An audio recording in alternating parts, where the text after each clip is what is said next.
supongo. Hay que reponerlo cada vez que... No, sencillo.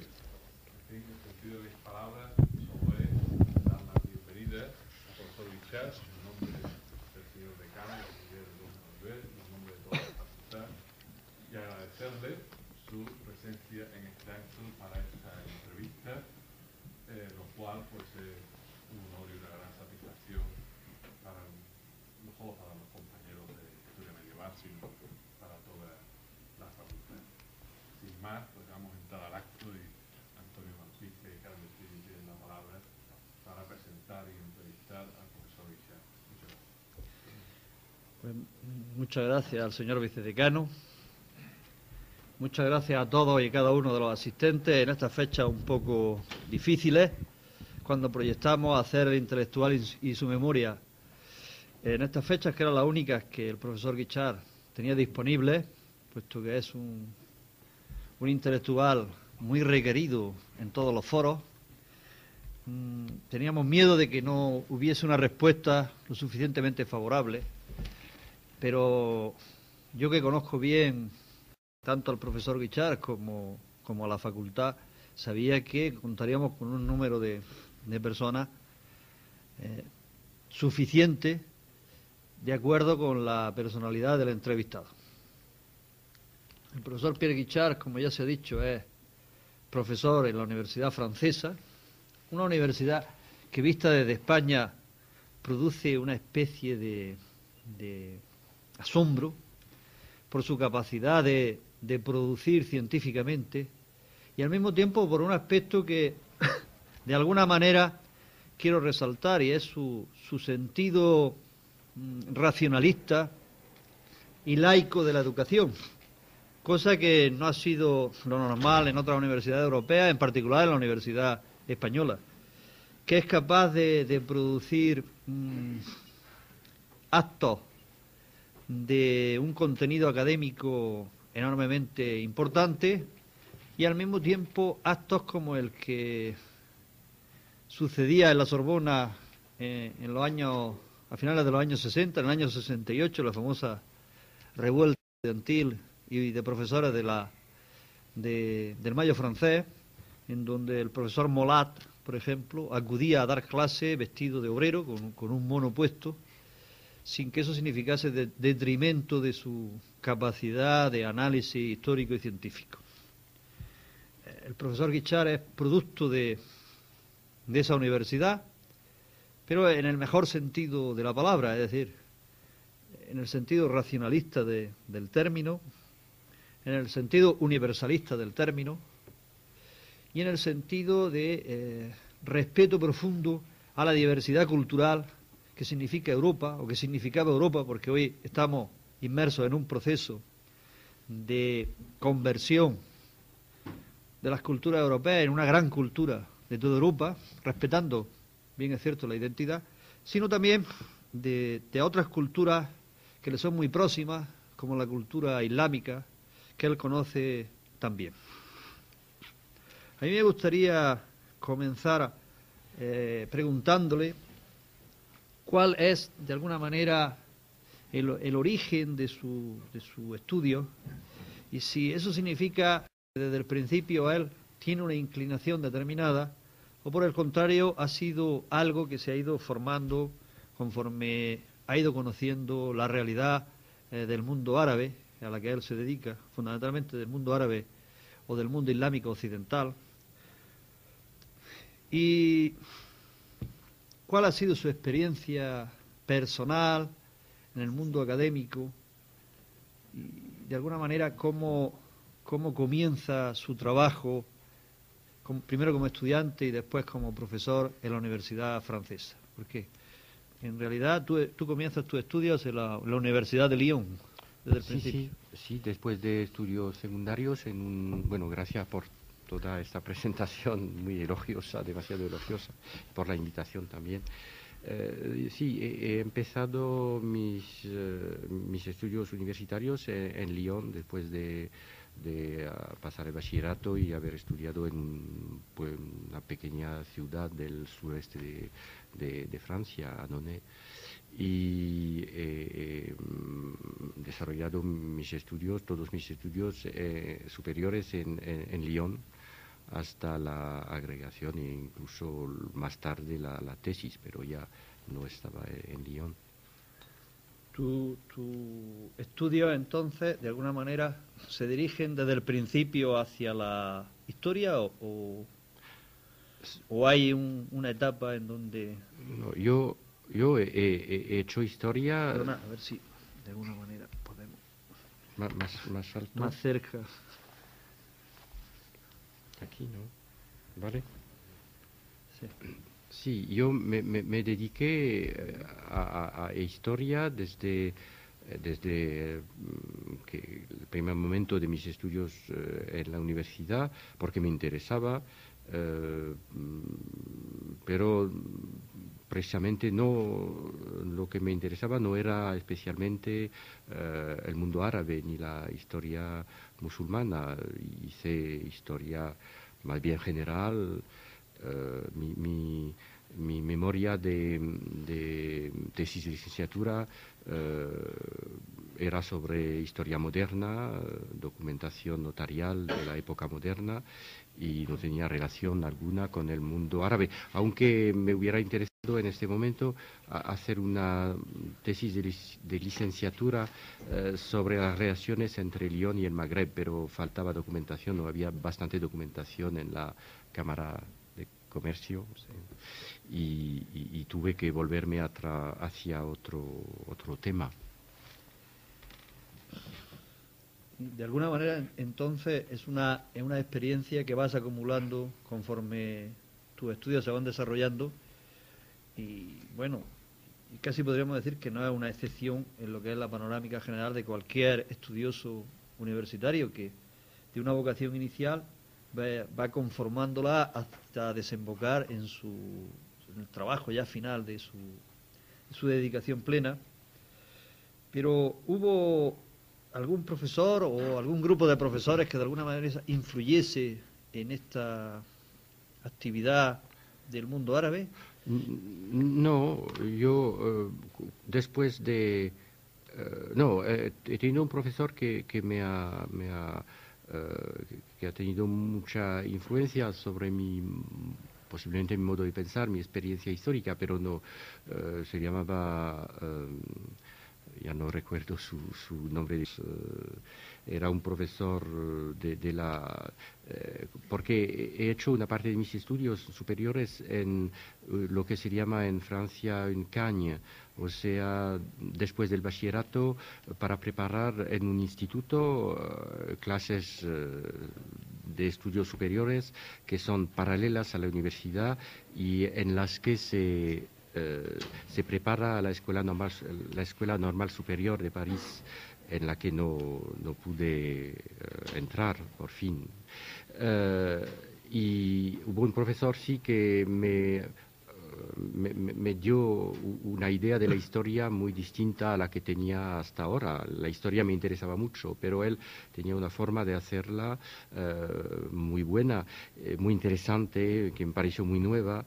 Y luego he tenido profesores en la universidad, algunos de ellos que me han aportado mucho, pero que no han determinado del todo una orientación hacia los estudios sobre el Islam medieval, sobre el mundo musulmán medieval. Eso me ha venido más tarde, y creo que lo fundamental para mí fue la guerra de Argelia, que en esa época sí que me interesó mucho. Trabajar sobre el mundo islámico, y dentro del mundo islámico eliges trabajar sobre España. ¿Cómo te decides hacerlo sobre el tema de Valencia y en particular, y sobre Al-Ándalus en general? El haber trabajado sobre España es un poco, digamos, coyuntural. Yo creo que si las cosas hubieran sido diferentes y si no hubiera habido una ruptura muy grande después de la independencia de Argelia, me hubiera orientado hacia una tesis sobre el Magreb. pero en los años 60, 65, y cuando deposé, inscrito, Cuando ¿no? escribes. No, pero inscrito un tema de tesis, Cuando inscribes. mi tema de tesis. Era muy difícil ir a trabajar. Trabajar sobre el mundo islámico, y dentro del mundo islámico eliges trabajar sobre España. ¿Cómo te decides hacerlo sobre el tema de Valencia y en particular, y sobre Al-Ándalus en general? El haber trabajado sobre España es un poco, digamos, coyuntural. Yo creo que si las cosas hubieran sido diferentes y si no hubiera habido una ruptura muy grande después de la independencia de Argelia, me hubiera orientado hacia una tesis sobre el Magreb. Pero en los años 60, 65, y cuando deposé, inscrito, Cuando ¿no? escribes. No, pero inscrito un tema de tesis. Cuando inscribes. Mi tema de tesis era muy difícil ir a trabajar a Argelia. No era muy difícil ir a trabajar como universitario a Argelia, pero hacer una investigación era más difícil porque muchas redes, muchas cosas se habían interrumpido y otra oportunidad que se me dio en esa época era la de la Casa de Velázquez para un joven universitario francés. Una de las pistas relativamente interesantes para trabajar sobre el mundo mediterráneo era la Casa de Velázquez, y después de la agregación, después del año 64, en la que ingresé en la enseñanza secundaria, busqué con la ayuda de un profesor de Lyon que no estaba especializado en esto, y con la ayuda de Philippe Wolf, con quien deposité. Inscribí la tesis doctoral, un tema de tesis sobre Valencia, sobre la reconquista en Valencia. Me había mandado Wolf a ir a ver a Ubieto en Valencia porque él pensaba que había un tema posible, pero al mismo tiempo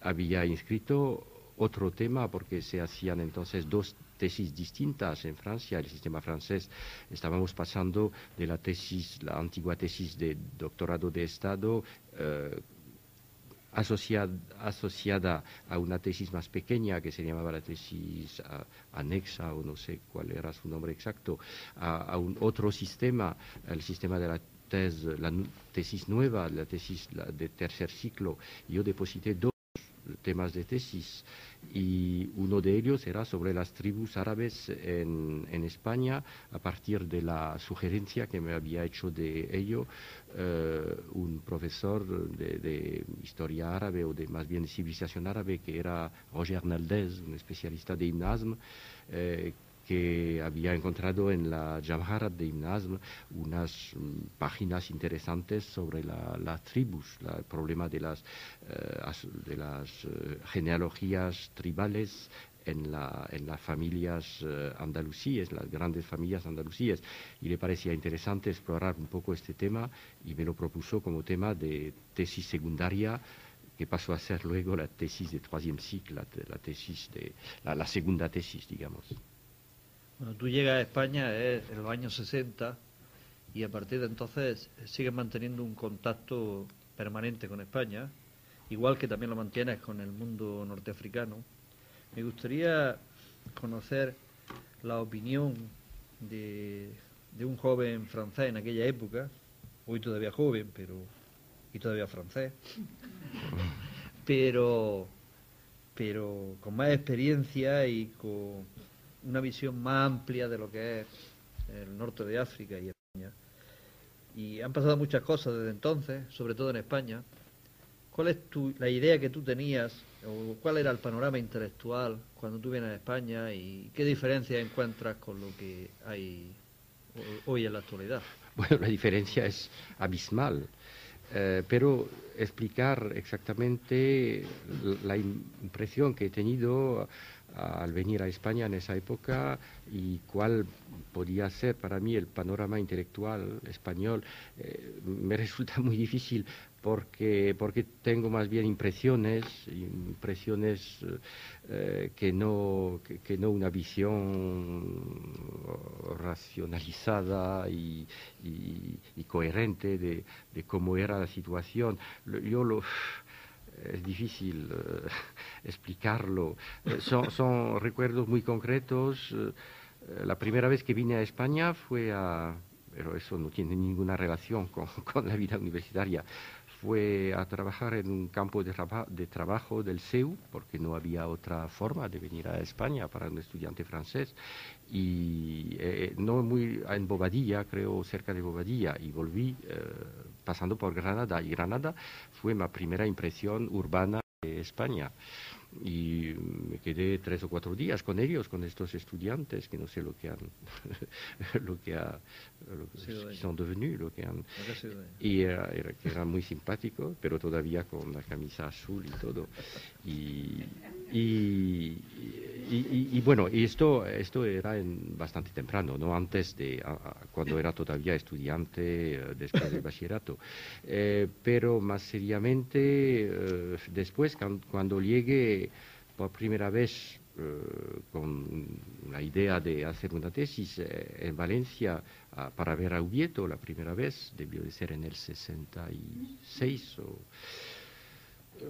España parecía un país, bueno, digamos, relativamente atrasado, relativamente a los muchos países europeos. Y bueno, España es diferente, esto sí que era verdad, con esta experiencia de un país bajo una dictadura, con aspectos muy concretos y muy que me han quedado en la mente, el chocolate, por ejemplo, que era una cosa horrorosa, y cosas muy así, ¿no? Muchos hoteles, además no tenía mucho dinero, y son más bien imágenes así, los trenes. Siempre he pensado que no tenían bastante cuarteles y que los soldados los metían en los trenes porque eran llenos de soldados. Bueno, los viajes eran bastante largos. No, es una serie de impresiones, más bien que una visión muy clara. La visión más clara la he tenido más tarde, pero he tenido pocos contactos con la universidad en los primeros años que he pasado en España. Cuando vine con más tiempo a España, más tarde ya, y en una España que ya estaba cambiando bastante en el año 60 y 68, los años, no diga tonterías, los años 68 al 60 los años 67 al 70, al 69 más bien, con lo que pasé el mes de mayo del 68 en España, en Barcelona. No he tenido muchos contactos con la universidad, con el mundo universitario.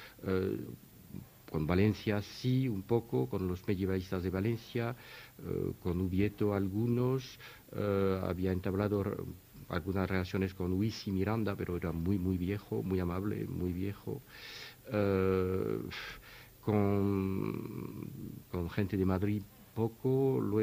En Barcelona había asistido a clases con Vernet y Vallvé, que entonces estaba en Barcelona, y con los archivos, pero sobre todo, y esto ha sido una característica de toda mi experiencia en España en estos años, hasta los años 80, y he tenido muchos contactos con, digamos, no sé si la frase la expresión conviene. En Francia se diría posiblemente érudits locaux, eruditos locales, pero es otra cosa, es distinto, porque el erudito local es más bien una persona que se dedica a historia con cierto aspecto un poco rancio, un poco... Y no, en este caso eran gente de pueblos o de ciudades muy pequeñas para hacer trabajo arqueológico o incluso a veces para encontrar documentación o tener información sobre algunos tipos de documentación, y es una de las cosas que he encontrado más interesantes, contactos con gentes muchas veces sin cultura universitaria o con muy poca cultura universitaria, y que me han aportado mucho, especialmente en el campo arqueológico, y prospecciones y de todo tipo en toda la zona valenciana, también murciana. Y desde el punto de vista universitario, cuando hice mi primera estancia en España en los años 68-69, no recuerdo haber tenido muchos contactos con la universidad, más evidentemente con los archivos, pero no tengo una visión muy clara de cómo era el panorama universitario en esa época. Bueno, en primer lugar decir que es un honor poder entrevistarte, que eres una de las personas que más ha influido en los estudios que llevamos a cabo sobre el mundo islámico al final de la Edad Media, en época nazarí. Y voy a pasar a hacerte unas preguntas, algunas de las cuales son de tu primera tesis, Al-Ándalus. Al-Ándalus se publica en España en 1976 en la editorial Barral, en Barcelona. Y una de las cuestiones que quería hacerte es que, siendo un estudio histórico, tú dedicas mucha atención a algo que a mí me parece esencial, que son las estructuras de parentesco y la unidad familiar. ¿De dónde parte esa idea de dedicar tanta atención a ese tema? Es un poco complicado, como todo itinerario científico o intelectual. Me parece que para mí fue muy provechoso el trabajar, mener une recherche, ¿cómo se dice? Llevar una investigación, por una parte, sobre un tema de historia árabe, mi tema de tesis secundaria, que se refería a la organización social, las genealogías, la organización tribal más lejana, este tipo de problemas, y una tesis también sobre historia más occidental, que la idea primitiva era la reconquista de Valencia, pero también las estructuras que existían anteriormente. Y hay un tercer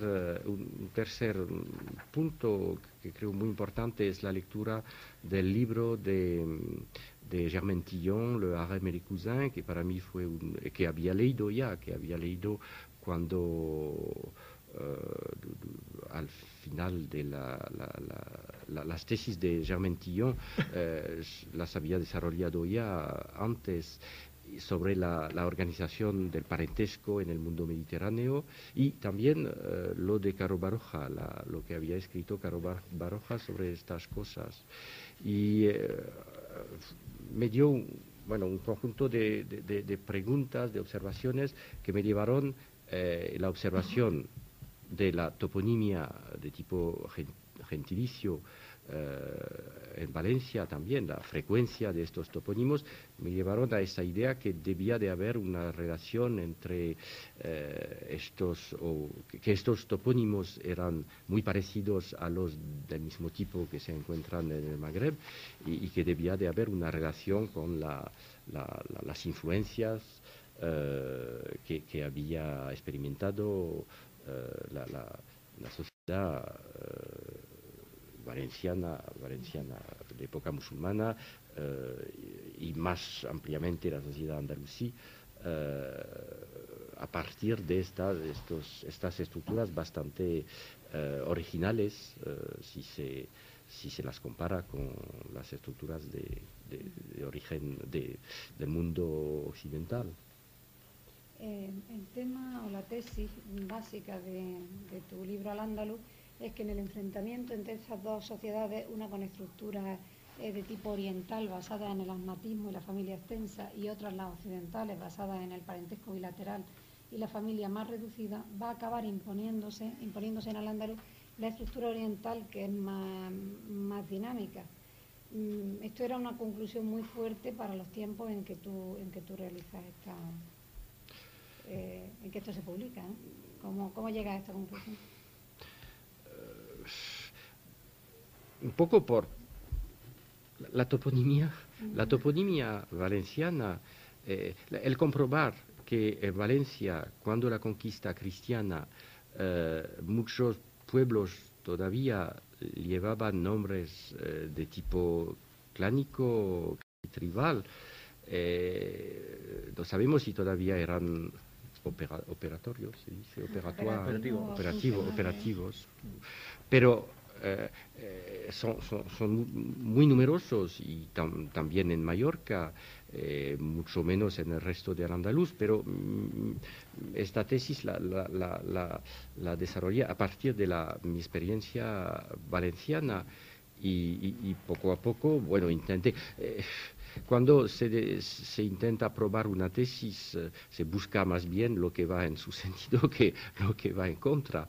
Y hay cierta sistematización o posiblemente cierta esquematización, esto no lo nego, pero me pareció interesante desarrollar esta postura frente a la idea tradicional, y me parecía que se podía defender con bastante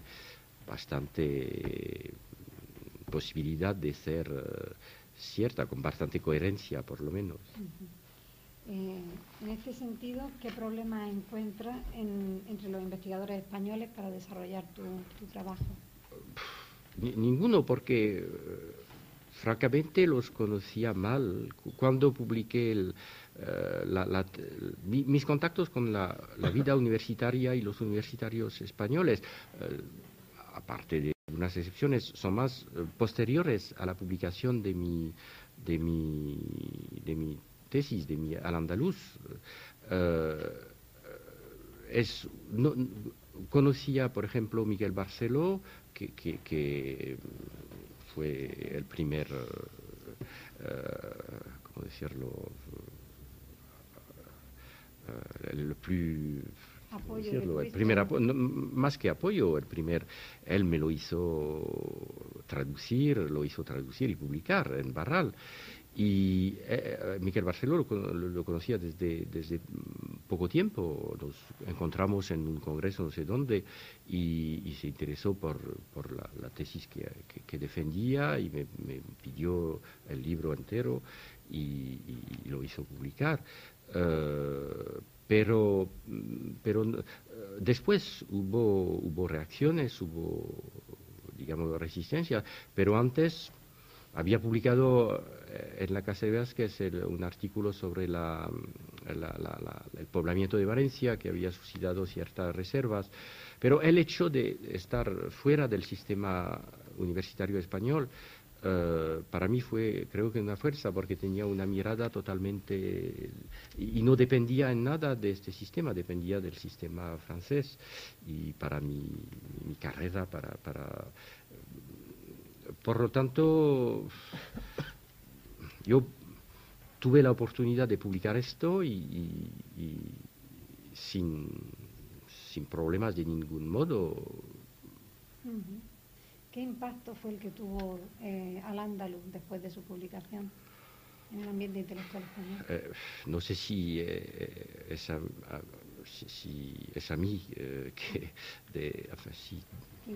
quien corresponde decirlo. Yo he conservado muchos de los artículos que se publicaron en ese momento, y lo que se podía ver es que el impacto del libro desbordaba los medios estrictamente medievalistas e incluso, digamos, universitarios.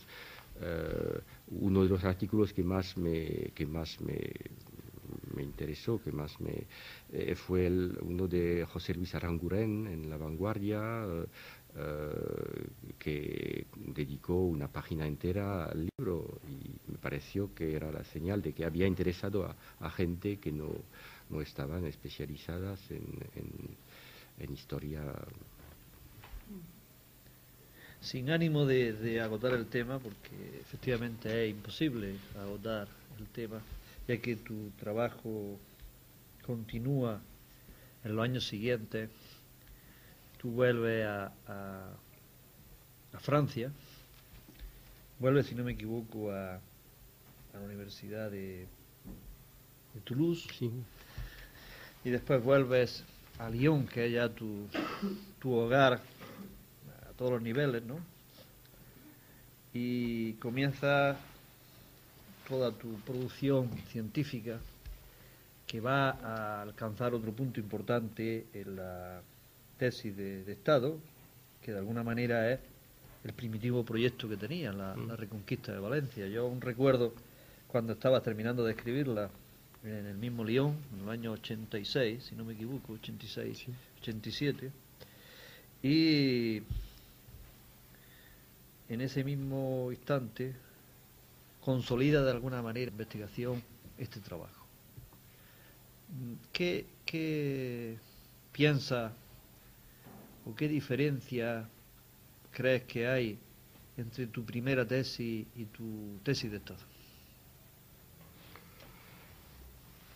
Para mí, la tesis de Estado, la sobre Valencia, los musulmanes de Valencia, se sitúa en la continuidad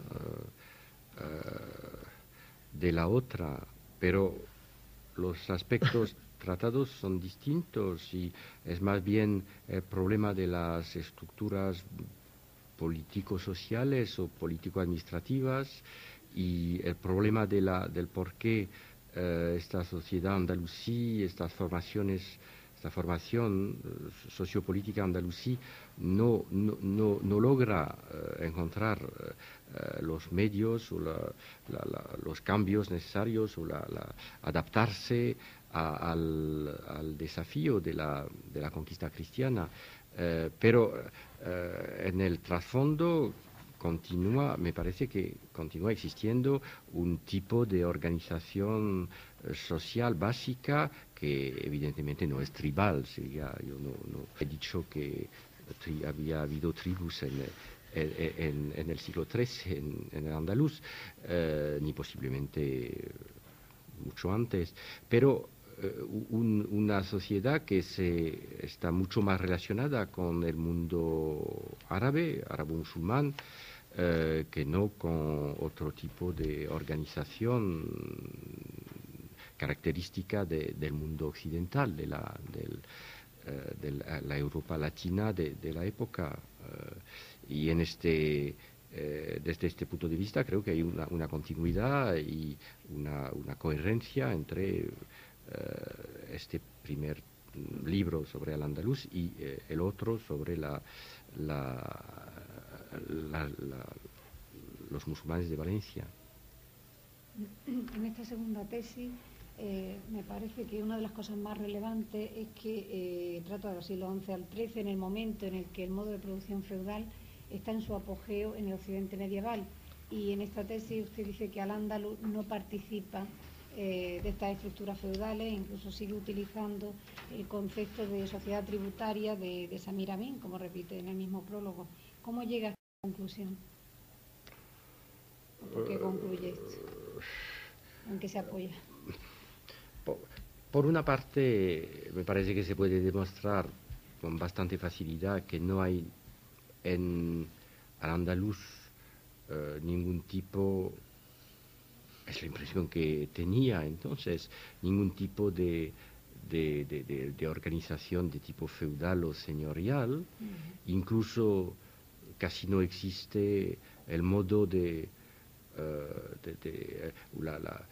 como el feudalismo o parafeudalismo que existe en el mundo oriental con la organización de la sociedad mameluca, fundada, organizada sobre la base del ICTA. En Al-Andalus esto aparentemente casi no existe, y no existe tampoco, me parece, por lo que la documentación que tenemos, ningún tipo de latifundismo o poco latifundismo, y nos pareció, y esto lo hicimos sana, asociando trabajos arqueológicos con trabajos de archivos o sobre la documentación escrita, que lo que domina parece ser la pequeña propiedad, pequeña o mediana propiedad, y que la gente que posee los campesinos dependen fundamentalmente del Estado desde el punto de vista fiscal. Esto parece que se puede probar, por lo tanto son estructuras muy diferentes a las de la Europa occidental. No, si nosotros estamos de acuerdo, porque es lo que encontramos aquí en el mundo nazarí, ¿no? O sea, que si existe más tarde, es lógico que existiera antes. Pero algunos autores he visto que tienen una cierta reticencia a este modelo, en el sentido de que haya comunidades rurales que sean tan libres, que solo se relacionen con el Estado, que sean pequeños propietarios libres, y un poco achacan si es que no hay, si este modelo es así permanentemente dentro de la historia del Andalus, si se detecta una evolución en estas comunidades, es difícil detectarlo. Para mí sí es difícil detectarlo porque no tengo bastantes conocimientos. Efectivamente, creo que sería muy interesante, es muy interesante ver cómo funcionan las cosas en el mundo nazarí, en el Estado nazarí, y ver si sigue algún tipo de organización rural parecido. Yo creo que sí, pero lo que he estudiado con bastante tiempo y para Valencia lo conozco muy mal para otras zonas y épocas más tardías. Yo no creo que las cosas hayan cambiado fundamentalmente. Lo que no quiero decir que los campesinos andalusíes eran muy felices y vivían en permanente estado de satisfacción y de riqueza. Es otro tipo de problema. El problema de la fiscalidad es uno de los problemas más complicados y más difíciles de resolver, y posiblemente se llegaría a conclusiones diferentes según las épocas, pero que haya cierta continuidad entre la época, el siglo XII o el siglo XIII y la época nazarí, me parece muy probable. Ahora no lo he estudiado y no puedo decir más de lo que... Uno de los aspectos que destaca en su estudio de las comunidades rurales en esta segunda tesis es que quizá las alquerías no eran ya grupos gentilicios unidos por lazos de parentesco, sino que quizá había habido era una aljama más heterogénea, digamos, unida más por lazos vecinales, pero tiene ciertas dudas, ¿no?, en establecer finalmente si este ha sido el sentido de la evolución. Yo creo que seguramente hay que matizar las cosas. Tenemos todavía en el siglo XIV en Valencia algunos ejemplos, en los libros de Morabatí, por ejemplo, de pequeños grupos campesinos en zonas apartadas, sobre todo, por lo menos la documentación que he visto es de estas zonas, donde la mayoría de los habitantes de una misma alquería llevan un mismo nombre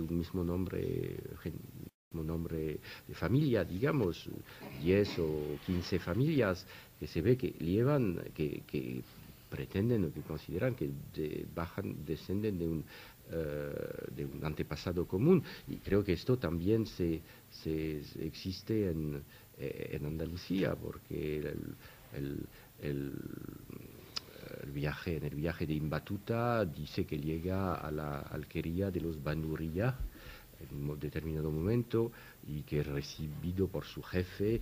Parece que este tipo de organización social es social, digamos, ha existido, siguió existiendo. Ahora, al lado de esto, es seguro que en la mayoría de los casos probablemente no funcionaba la sociedad de este modo. Lo que sería interesante sería saber, por ejemplo, si los pueblos, por ejemplo, de la Huerta de Murcia, que llevan nombres de este tipo, si todavía conservaban, se ve que eran regidos por asambleas o por asambleas de ancianos, de shuyukh, de viejos. Estos viejos eran simplemente vecinos, o si consideraban que tenían entre ellos lazos de parentesco. Pero creo que el problema no es distinto al que se plantea para todas las sociedades del mundo magrebí, árabe posiblemente, pero magrebí sobre todo, que las estructuras de vecindad y de parentesco son muy móviles y se pasa de las unas a las otras con mucha facilidad. No creo que la sociedad rural Andalucía haya sido muy distinta, evidentemente en el Magreb hay una fuerza enorme de lo tribal, verdaderamente tribal, que se renueva, que da una dinámica, que presiona sobre el resto de la sociedad. En el andaluz esto evidentemente no existe y seguramente las estructuras de origen tribal tenían una fuerza mucho menor. Yo creo que en el fondo de todo aparece una contradicción enorme entre las distintas maneras de hacer historia que nos encontramos en el panorama europeo.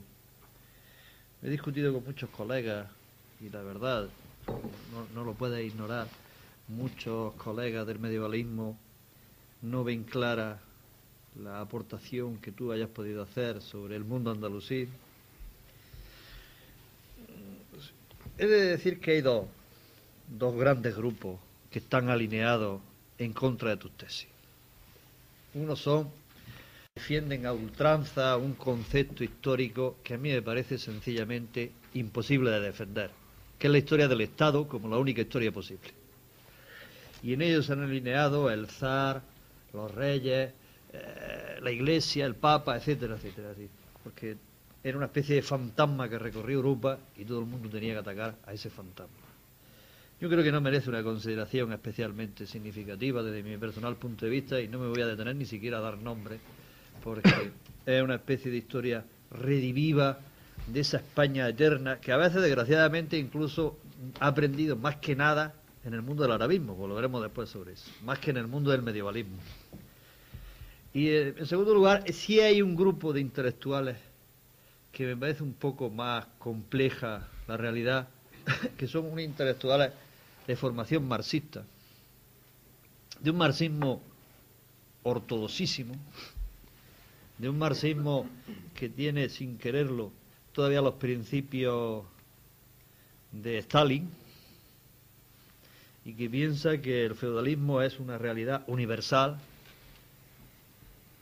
y que por tanto no se puede decir que no hay hubirismo en Al-Ándalus. Ahora bien, ese segundo grupo, entre los cuales se alinean por una serie de intelectuales españoles, sobre todo los discípulos de Abilio Barbero, al cual yo he conocido, y sé que era un hombre de una valía intelectual enorme, pero que era un hombre también muy motivado, quizás por la lucha en la época del franquismo, muy motivado en estas líneas. En esa línea también en este grupo también se alinea algunos historiadores ingleses, medievalistas ingleses, que buscan, como el caso de Haldun,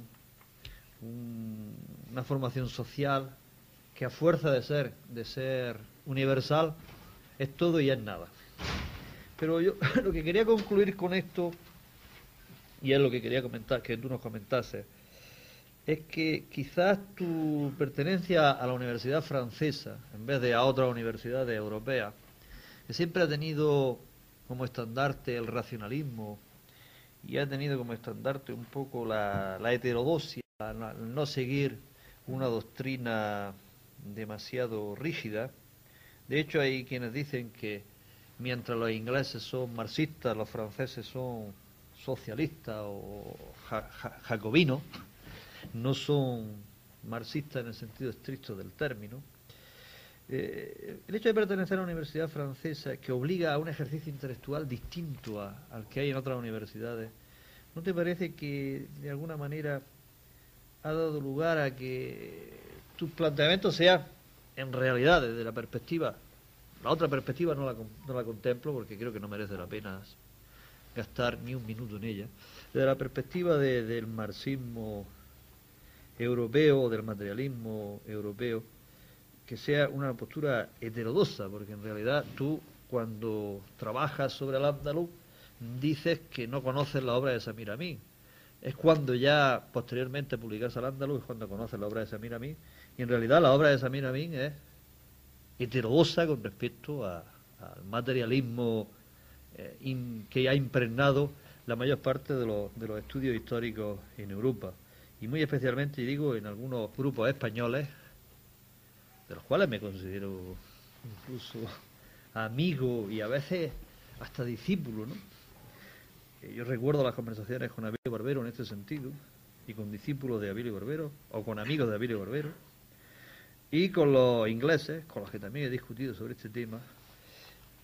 Y de alguna forma tus planteamientos, que son unos planteamientos no estrictamente ortodoxos desde su perspectiva, son heterodoxos, en el mejor sentido de la palabra, en mi opinión, y no son eurocéntricos, aunque tú seas europeo y defiendas a macho martillo ser europeo. ¿Qué piensas tú que tu aportación desde esta perspectiva ha podido llevar a cabo la discusión? Me pagué a la universidad francesa. A mí me paga la española. Que soy muy poco teórico de que lo que he buscado y que no me preocupa el saber si soy ortodoxo, heterodoxo, que lo que me ha interesado mucho en por ejemplo, lo de Samir Amin, es que me explicaba cosas que no entendía antes, que había acumulado datos, había acumulado cosas que sabía sobre esa sociedad y no correspondía a lo que a los esquemas que tenía en la mente. Pero otra vez, yo he leído pocos estudios realmente, o poca teoría sobre la evolución. Sí, he leído cosas, los estudios marxistas que se hacían en Francia en la época, había un grupo que publicaba, no recuerdo el nombre exacto de esto, Centro de Recherche Marxiste, que publicó muchas cosas interesantes sobre el campesinado, sí, esto lo conocía, y hay cosas que me aclaraban determinadas cosas, pero esta idea de la sociedad tributaria, que tampoco lo explica todo, pero me pareció un esquema con el que lo que sabía, lo que había entendido, lo que había y que era factual, correspondía a esto, o me aclaraba más que otras teorías lo que creía constatar. Es posible que después haya buscado más cosas como para reforzar mis tesis, esto sí, no lo niego, pero inicialmente realmente lo que publicó de Samir Amin, la traducción de Samir Amin que publicó Miquel Barceló, por ejemplo, con el largo comentario que le hizo, para mí fue realmente un poco como el libro de Germain Tillon al que aludía, Le Harem et les Cousins, me pareció una cosa que me explicaba cosas que no entendía o que no, que para mí no tenían sentido histórico y que esto sí que les daba un sentido relativamente a lo que me interesaba y que era intentar explicar y describir una realidad histórica, porque yo creo que hay una realidad histórica en contra de tesis más recientes que niegan esta realidad o por lo menos dicen que no podemos alcanzarla, no podemos... no sé si la respuesta es satisfactoria, pero... Sí, yo lo que observo, no solamente en tu caso, sino en otros casos también de medievalistas franceses, que el campo que yo conozco, claro, es que han lanzado con sus investigaciones normalmente muy sólidas, basadas en documentación o basadas en otros tipos de trabajos, la arqueología, de lo que hablaremos después, han lanzado un debate y después todo el mundo en Europa se dedica a ir en contra de las tesis que se sostienen a partir de esos trabajos. Por ejemplo, Pierre Toubert en la obra del Lazio o Pierre Bonacy en el caso de Cataluña. Y eso de alguna manera es casi normal en la universidad francesa, es decir, que la enseñanza y la investigación en Francia han conducido a producir, quizás por la propia realidad de la tesis de Estado, grandes obras de análisis histórico, y esas grandes obras de análisis histórico se basan fundamentalmente en el trabajo cotidiano del historiador y a veces contradicen la discusión teórica que se ha hecho desde una perspectiva no del análisis de las fuentes, sino de una perspectiva un poco ajena al análisis de las fuentes. Yo creo que es una característica muy importante en el mundo intelectual francés. Tiene también su lado oscuro, ¿no? su cara oculta y su lado oscuro, y es que a veces pues la investigación en Francia ha buscado escandalizar, buscar novedades, buscar realidades que de alguna manera puedan asombrar a la gente, y han puesto a la defensiva también a mucha gente que no consideran la investigación francesa al nivel que yo creo que está, sin yo ser un defensor a ultranza de la investigación histórica francesa, de la historiografía francesa. Sin embargo, no se puede olvidar que así es. Pero dentro de esta dinámica de la investigación que se desarrolla en la universidad francesa, me parece que en tu caso personal, como en el caso de otros medievalistas, hay una realidad que queda bien clara. Yo te he oído a ti a veces decir públicamente, incluso valientemente, que tú eres historiador y que por tanto lo que te interesa es el conocimiento histórico y que si para ello tienes que acudir a la arqueología, pues acude sin ningún problema, porque la arqueología suministra una información que las fuentes escritas no pueden suministrar por definición. Tu experiencia en este campo, en el campo de la arqueología, en el conocimiento del Al-Ándalus y de la historia medieval en particular, ha sido importante y, aunque tú no te consideras en el sentido estricto arqueólogo, has participado en campañas de excavación e incluso has publicado cosas sobre cerámica, que es lo que parece que da el doctorado en arqueología, publicar algo de cerámica. Sí, pero esto es más bien una evidencia que una pregunta, ¿no? Yo no pensaba hacer arqueología cuando vine a Valencia en el año 68, cuando estaba becario de la Casa de Velázquez y para trabajar mis dos tesis. No pensaba especialmente en hacer arqueología, pero tuve la impresión de que, bastante pronto, de que debía de haber posibilidades, de que determinados lugares porque me interesaba por la arqueología del poblamiento y también es posible que me haya que haya sido influido por, ¿no? Sí, sí. por durante mis estudios universitarios había tenido contacto con los trabajos de Jean-Marie Peset, que ellos mismos sobre la organización del hábitat, del poblamiento, que también él estaba muy influido por la arqueología polaca. Y bueno, tenía posiblemente todo esto un poco en la mente y me pareció interesante intentar ver hasta qué punto esto, restos materiales y investigación sobre prospecciones, buscando pueblos desaparecidos, podía servir para aclarar problemas históricos, pero nada más. Quiero decir que no quiero teorizar un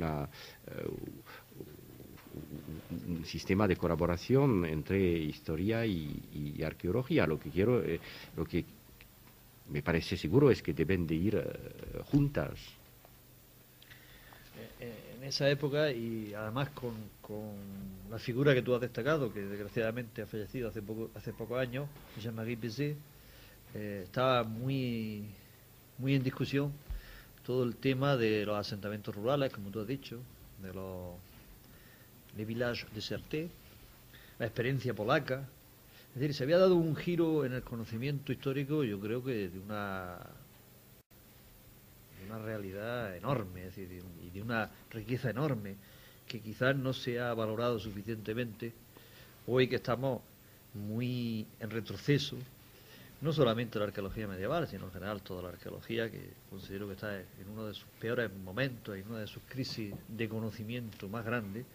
Crisis de conocimiento que, por otra parte, yo pienso que viene dada por la dinámica social en la que nos encontramos, y que también nos lo han exportado los primeros arqueólogos conocidos, que son los prehistoriadores, que han ido exportando su crisis a los campos posteriores a ellos. Pero en esas fechas, incluso Jean-Marie Peset ya ha teorizado sobre el papel de la arqueología dentro del conocimiento histórico, sobre la historia de la cultura material. Es decir, ya hay armado un cuerpo de discusión que hace que, cuando voy a hablar en plural, vosotros os dedicáis a este tema, pues ya la arqueología está más o menos asentada y comienza a dar resultados que yo creo que han sido espléndidos en esa fecha. Y el otro campo que de alguna manera tú también te ves abocado, como los medievalistas también nos vemos abocados en España, es el campo del arabismo. Es decir, el campo del arabismo produce confrontación con el medievalismo, en un sentido ni bueno ni malo, sino que es una realidad que está ahí y que de alguna forma contribuye a que el conocimiento histórico se desarrolle.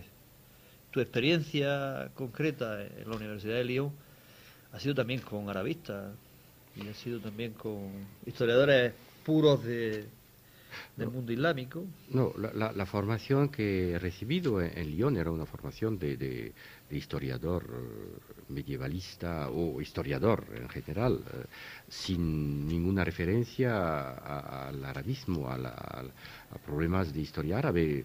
No creo haber nunca tenido un curso escuchado un curso de historia. Sí, con Roger Naldez, pero era un poco otra cosa. Él estaba en el departamento de historia árabe, donde yo iba a aprender un poco de árabe, pero los historiadores de esa época eran todos historiadores occidentalistas. El árabe lo he estudiado por otras razones inicialmente, y lo he estudiado no tanto como debería de estudiarse. Es que me parece un problema un poco difícil, porque si se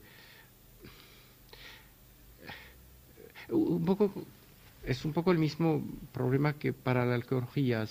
Es difícil ser las dos cosas, y si se llega si se hace demasiado árabe, es difícil hacer también, no diría que no se puede hacer una buena historia siendo arabista, pero creo que la historia tiene sus exigencias y que es difícil llegar a ser a la vez un excelente arabista, esto existe, pero un excelente arabista y un historiador.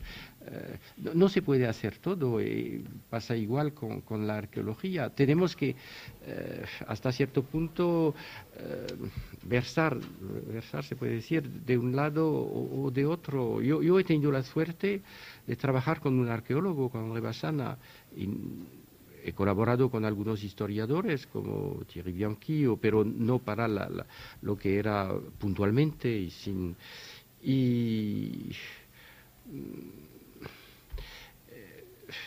No digo que lo ideal, si pudiera volver a organizar mi carrera, seguramente me interesaría mucho pasar 2 años en un país árabe, pero si hubiera pasado 2 años en un país árabe, probablemente no hubiera venido a España, y el mundo no hubiera sido cambiado, pero mi propia carrera sí, lo que he hecho sobre España no lo hubiera hecho si había pasado 2 años en Siria o porque hubiera sido otro mundo, otras orientaciones.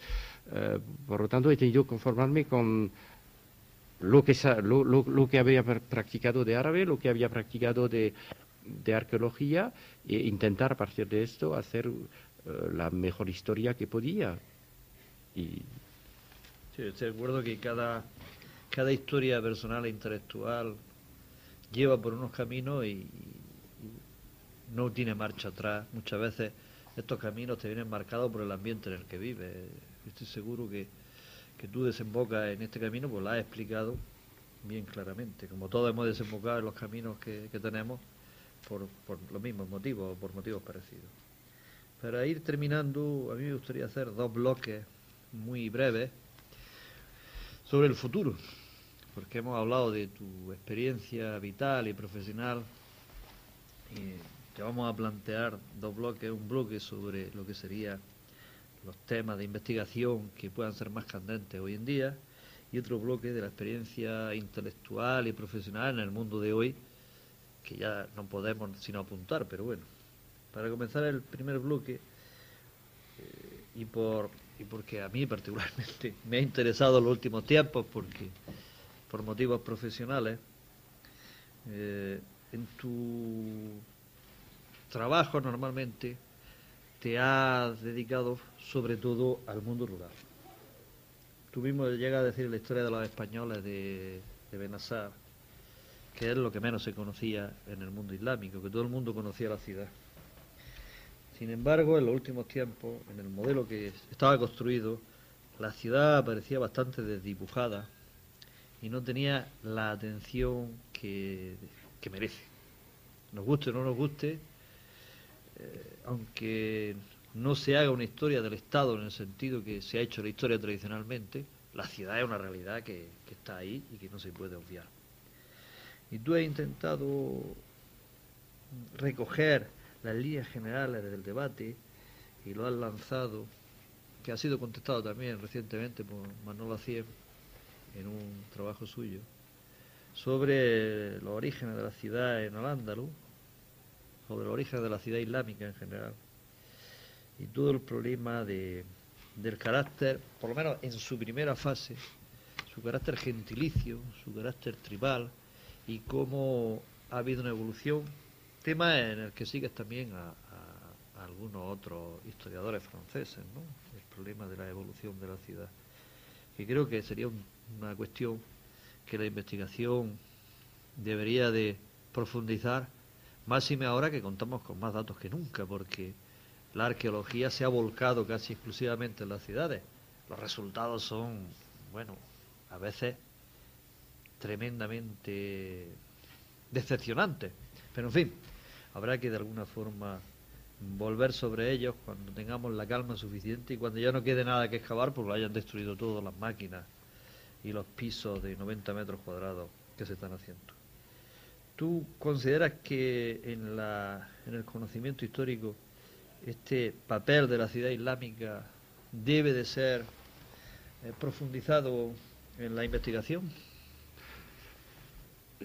Evidentemente que yo nunca bueno, se ha dicho que una vez que los que hemos trabajado sobre la historia del mundo rural andalusí habíamos querido transformar la refinada civilización andalusí en un aduar bereber.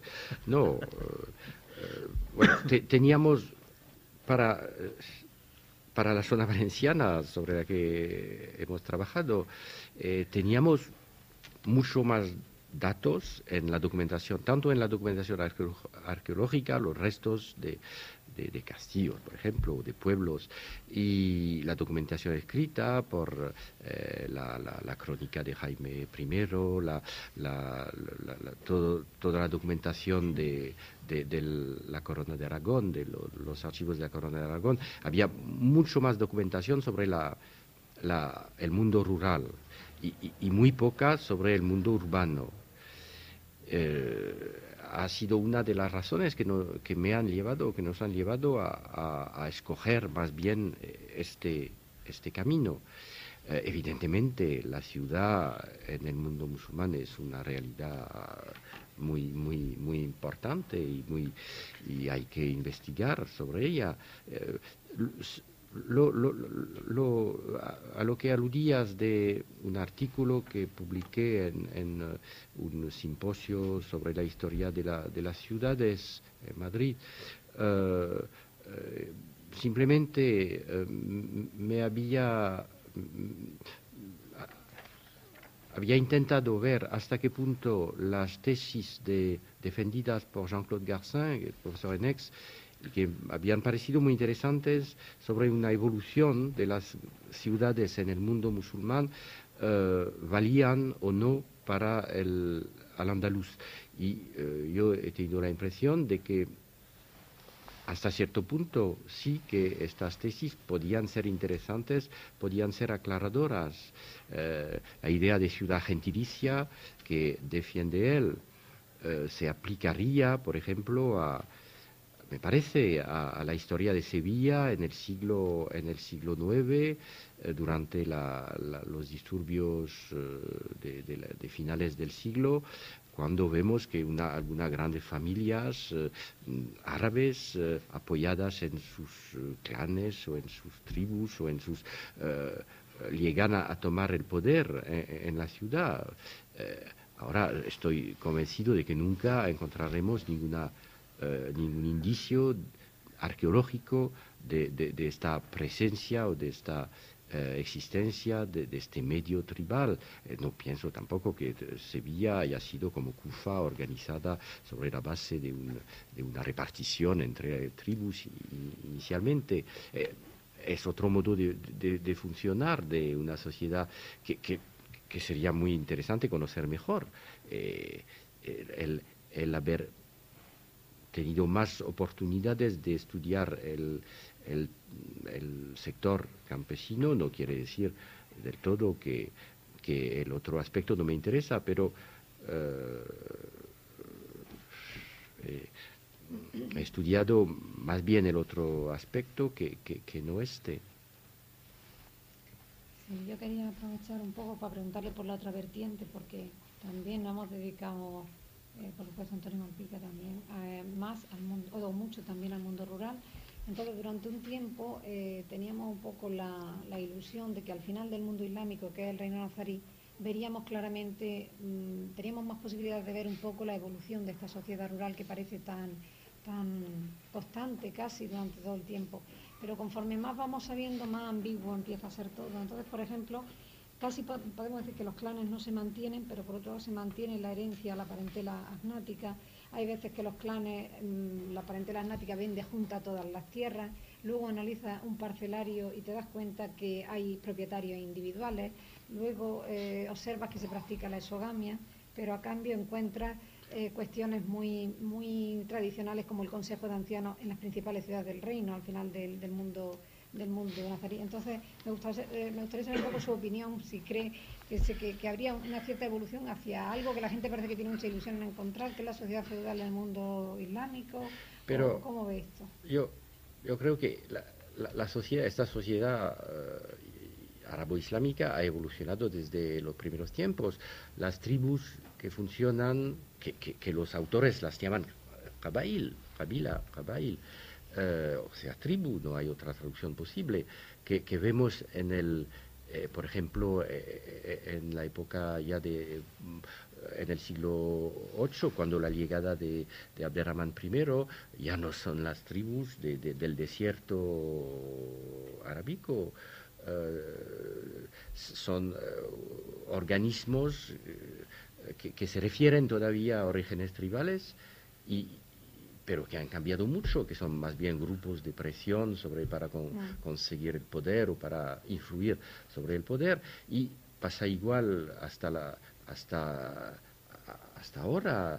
Es cierto que todavía la exogamia existe en todas las sociedades árabes o árabo-bereberes, y aparte de esto, en las familias de tradición musulmana en Francia o fuera, se sigue practicando el casamiento endogámico, y con mucha fuerza, y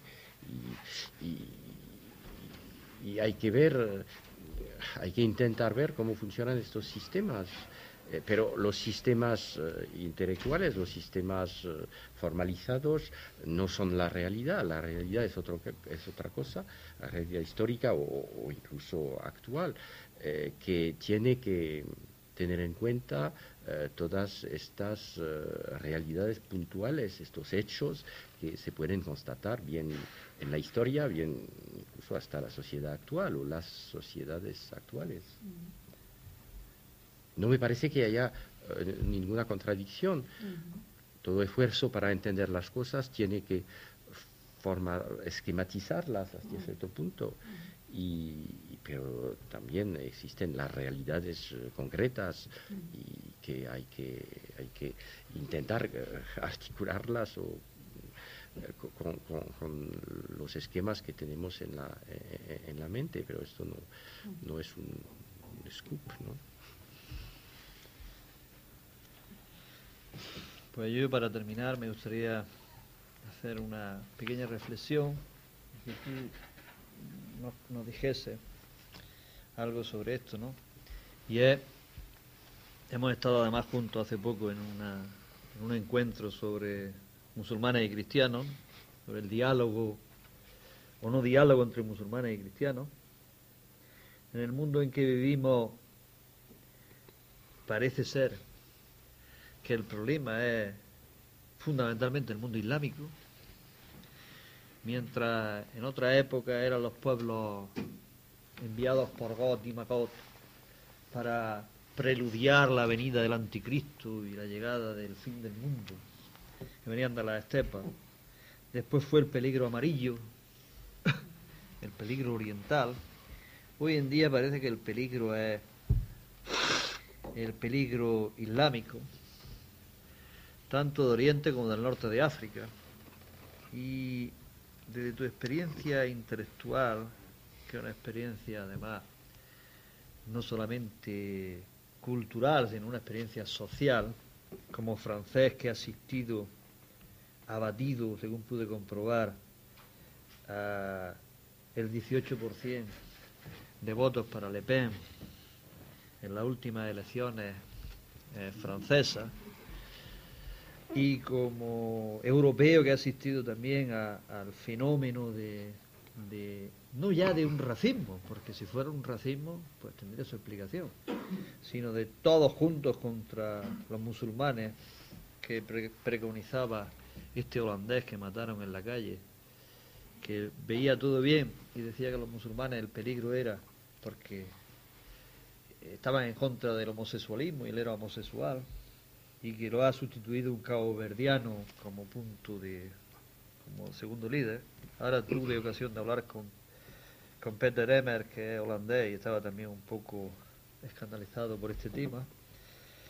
Todo parece indicar, por tanto, que el mundo islámico ha sustituido a todos los pueblos desconocidos y al mismo tiempo temidos por Europa.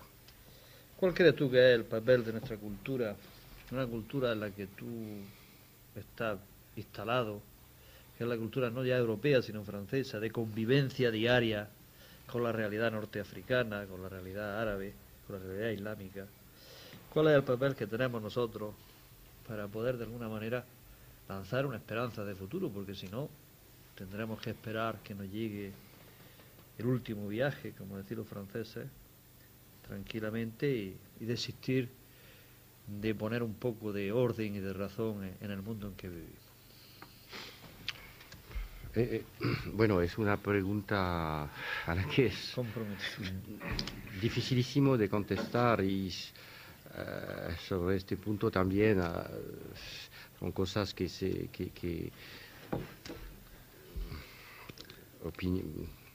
impresiones, opiniones muy diversas. Creo que hay que ser honesto, ¿no? ¿Cómo se dice? Honesto y ver cuáles son los problemas. Es evidente que el problema de la inmigración desde los países musulmanes es un problema, creo que será uno de los grandes problemas de los 20 años que vienen. Es fácil, seguramente es muy fácil tener una posición, mantenerse sobre una posición muy liberal y muy cuando no se sienten directamente los inconvenientes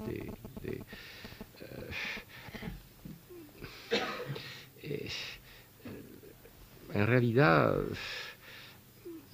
no, es muy normal, ¿no? Te referías a los votos a favor de Le Pen. Hasta cierto punto es muy normal que personas, incluso magrebina, porque ha habido votos y se ha dicho bastante en barrios muy difíciles, incluso votos de emigrados a favor de Le Pen. Esto es cierto. No sé cuál es sería interesante saber cuál era la proporción de esos votos. Es fácil cuando se vive en un barrio protegido, sin problemas, ser muy abierto pero también creo que las grandes civilizaciones son civilizaciones de mestizaje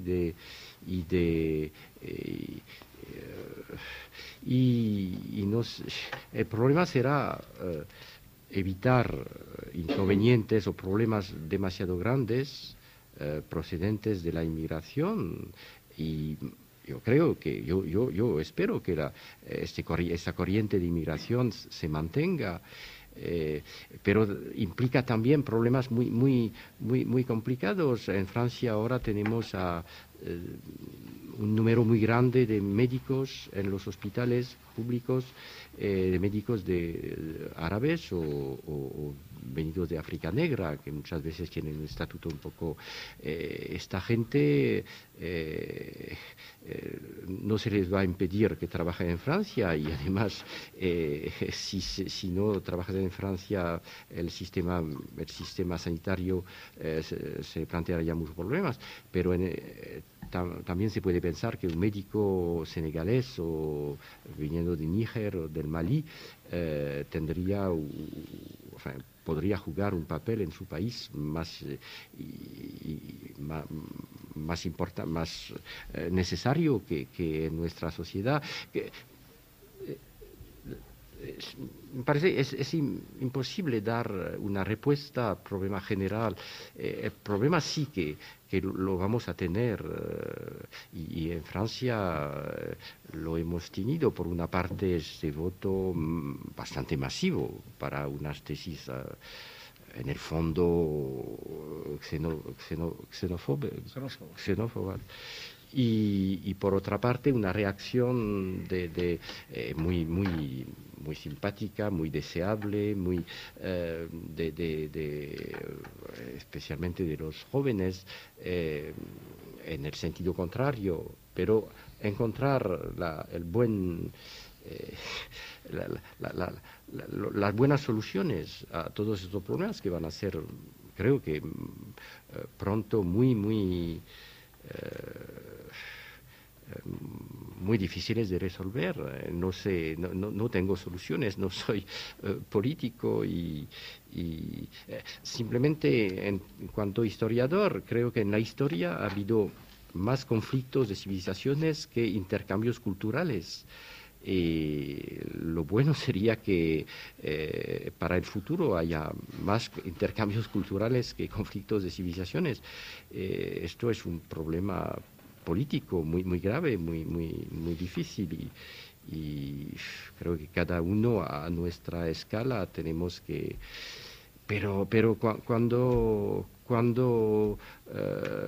recibo una carta a inicio del año de un estudiante de Túnez que quiere venir a estudiar a Lyon y que manda una carta escrita en un francés totalmente ilegible, y ¿qué voy a contestarle? ¿Que le voy a aceptar para que haga sus estudios en Lyon con la seguridad de que al fin del año lo tendremos que devolver a Túnez? Pero si no lo recibo en Lyon, participo en cierta cerradura, se dice, ¿no? Cierta de nuestras sociedades a las civilizaciones exteriores. Hay a la vez una enorme, como digamos, una enorme méfiance y desconfianza en el Magreb, por ejemplo, y hostilidad hacia Europa, pero también un deseo tremendo de venir a Europa y cómo responder a esto. Me parece un desafío enorme y no tengo soluciones. Pues muchas gracias a todos. Yo creo que, pese a que parezca de su carácter todo lo contrario, Pierre Guichard es un hombre optimista, nos inyecta a todos un gran optimismo. Nos gustaría ser más jóvenes para hacer frente a ese desafío, porque seguramente los más jóvenes de aquí verán una Europa distinta de la que hemos conocido nosotros, pero esa es nuestra misión, no solamente como ciudadanos, sino también como intelectuales, que de alguna manera tenemos la responsabilidad de comunicar pues esa necesaria reflexión cotidiana, no solamente sobre lo que hemos investigado, que es muy importante y que de alguna manera nos aclara el presente, sino también de cómo investigamos y cómo tenemos que trabajar con gentes que no son ni de nuestra cultura ni de nuestra formación. Los que nos dedicamos a estos temas tenemos siempre la obligación de recibir, como él ha dicho, a gente venida de fuera. Algunas veces esa recepción es salvarle casi la vida, porque en sus países de origen no están bien vistos. Otras veces es sencillamente darle una oportunidad.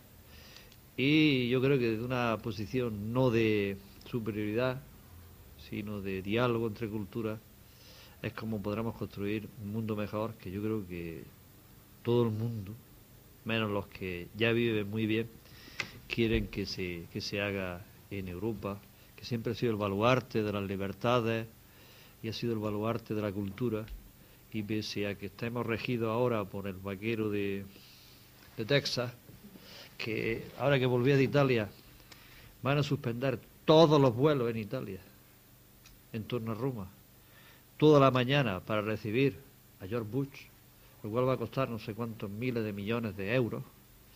Pese a todo eso, pues desde nuestra modestia y desde nuestras posibilidades, que son pocas, pues recibimos esa inyección de optimismo que nos has dado. Te agradecemos enormemente tu presencia aquí, tu español, que siempre es un español notable, eres una eres de los franceses que conozco que mejor habla el español, y al público presente, porque en una época de exámenes y en una mañana de la Feria del Corpus, pues han venido a escucharnos. Esta tarde a las 5, ya sabéis que iniciamos un ciclo en la Casa de los Tiros sobre la arqueología medieval y la arqueología, y que lo inaugurará el propio Pierre Guichard. Nada más, muchas gracias. Bueno, gracias.